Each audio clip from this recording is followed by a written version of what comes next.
Uluntu luphawule kwikhasi lethu leWhatsApp ngolunyulo lomasipala latsho luchaza nezizathu ezibangele ukwehla kwenani labavoti kolunyulo.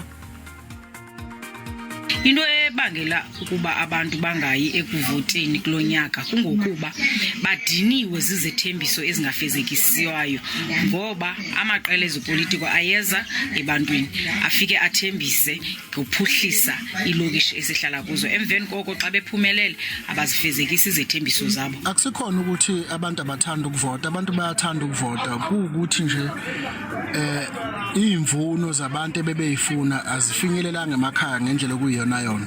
Abantu bebedinga usizo, bedinga izinto, bedinga uxhaso, bedinga ukusizakala ngazo zonke indlela okufanele besizakale ngazo. Kodwa akwazanga ukwenzakala kuloko. Neqembu belibusa ke ekuyilona lona alikwazanga ukusiza abantu ngendlela obekufanele basize ngakho.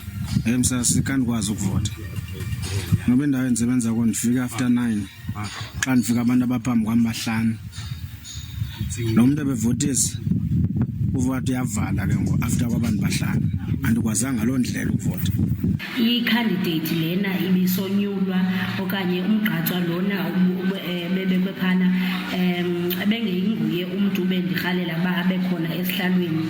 Okwesibini, i-process yokumbeka it was not fair and free. So yanibangela loo nto leyo mna ndixela into yoba andizukuya rather ndingayi uyokuvota kunoba ndivotele yena because ayingomuntu bendimnqwenela uba angene. Mna ndiyacinga uba lento abantu bengaphumanga ubuninzi babo bayovota is that baye bazinkonya iivoti zabo bakhetha kwezigcina kubo bangayi ukuyovota ngenxa yokuba bephoxekile ngamagqwithigqwithi athi avela apha endleleni.